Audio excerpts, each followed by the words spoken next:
আপোষহীনতায় তিনি, আপোষেও তিনি।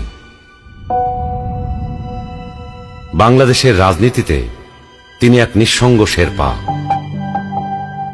এরশাদের স্বৈরশাসনের বিরুদ্ধে সদ্য রাজনীতিতে এসে তিনি গণতন্ত্রের প্রশ্নে অবিস্মরণীয় ভূমিকা রেখে ভূষিত হলেন আপোষহীন নেতৃত্বে।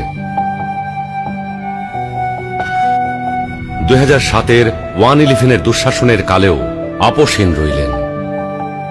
নিজের এবং সন্তানদের নিরাপদ জীবনের প্রতিশ্রুতির বিনিময়ে গণতন্ত্রহীনতাকে মেনে নিলেন না। ফ্যাসিস্ট হাসিনার আমলে বিদেশ থেকে ফিরে এসে মিথ্যা মামলা মোকাবেলা করে জেলে চলে গেলেন।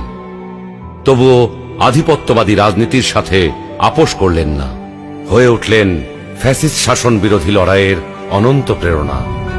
তবে কি তিনি কখনোই আপোষ করেননি? অবশ্যই করেছেন। দেশের বৃহত্তর স্বার্থে অনেক গুরুত্বপূর্ণ মুহূর্তে উনি এমন সব বিষয়ে আপোষ করেছেন যেটা না করলে কেবল গণতন্ত্র নয়, বাংলাদেশের স্বাধীনতা সার্বভৌমত্বই বিপন্ন হয়ে পড়ত। 91 সালে তার পছন্দের প্রেসিডেন্সিয়াল পদ্ধতি ছেড়ে সংসদীয় পদ্ধতিতে চলে গেলেন বৃহত্তর রাজনৈতিক সমঝোতার স্বার্থে। বিরোধী দলের দাবির প্রতি শ্রদ্ধা জানাতে 96 সালে নির্বাচন করে অল্প কয়েকদিনের জন্য সংসদ অধিবেশনে বসেন। বসে তত্ত্বাবধায়ক সরকার সংবিধানে যুক্ত করে ক্ষমতা ছেড়ে নির্বাচন দিয়ে বিরোধী দলে গিয়ে বসেন। 2008-এ একপেশে এবং অসমান নির্বাচনী ক্ষেত্রের কারণে পরাজয় নিশ্চিত জেনেও নির্বাচনে অংশ নেন গণতান্ত্রিক ধারাবাহিকতা রক্ষার জন্য।